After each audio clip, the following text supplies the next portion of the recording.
Bonjour mes amis, aujourd'hui on est le 4e jour et aujourd'hui je voulais parler des réformes. C'est l'édition coaching, mais l'autre jour j'ai entendu votre président, Monsieur Emmanuel Macron, dire que les Français détestent les réformes.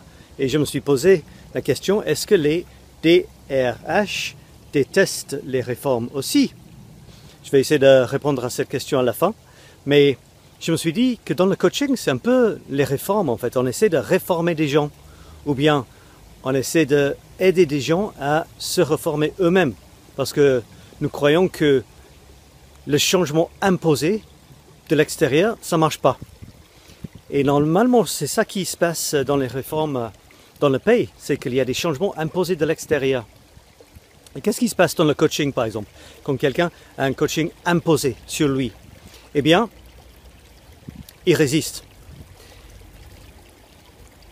Souvent en entreprise, le coaching n'a pas forcément été choisi par le coaché. Donc on a cette idée de ce contrat tripartite avec le prescripteur, ça s'appelle le DRH, le coaché et le coach lui-même. Et s'il ne veut pas le coaching, c'est pas toujours facile de dire je ne veux pas de coaching, même s'il y a certains qui disent je ne veux pas de coaching, mais il faut certains culots pour le faire. Sinon, il subit. Où il joue l'innocent, il dit je ne sais pas pourquoi je suis là, j'ai pas besoin de coaching, moi c'est plutôt le DRH qui a besoin de coaching. Ou bien il décide de jouer le jeu, il dit ok on y va, fais votre petit coaching là, on va faire avec, d'accord? Mais c'est pas idéal. Sinon il est tout gentil, il fait les exercices et répond aux questions, mais au fond de lui il veut pas changer et il va pas changer. Sinon, il y a le cas où l'inconscient joue.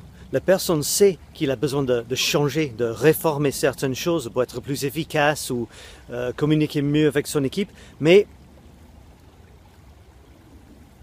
au fond de lui, il ne veut pas. Et donc l'inconscient joue les jeux. Donc il est silencieux, il est en retard, il annule les séances, il évite les questions qui gênent.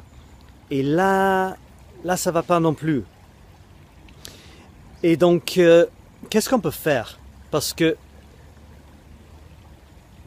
c'est pas facile comme question, mais moi je dirais une chose, c'est que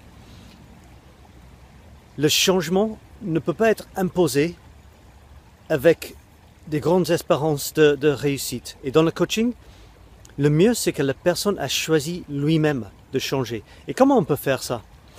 Et pour moi, c'est vraiment de inculquer dans la tête de chaque collaborateur, de chaque personne dans chaque entreprise, l'idée que le changement, qui pourrait être des réformes, sont pas seulement inévitables, mais souhaitables, positives et bien.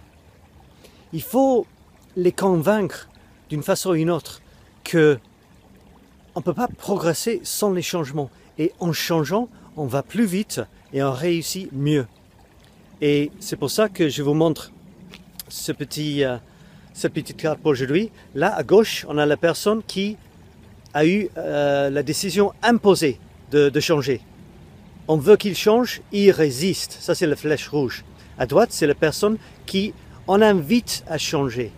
Et quand on est invité à changer, on change avec la bonne volonté parce qu'on veut changer. Qui sait? Peut-être si c'est vu tellement positivement qu'on change, vous allez avoir les gens frappant à votre porte sans cesse, demandant le changement. Et pour les DRH, est-ce que les DRH détestent les changements? Moi je dirais que non.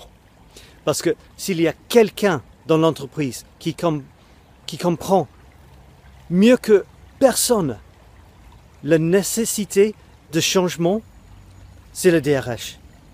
Il est continuellement entouré par les situations où le changement est nécessaire pour une raison ou une autre. Donc je dirais non, les DRH sont le mieux équipés pour aider des gens à changer dans le sens positif.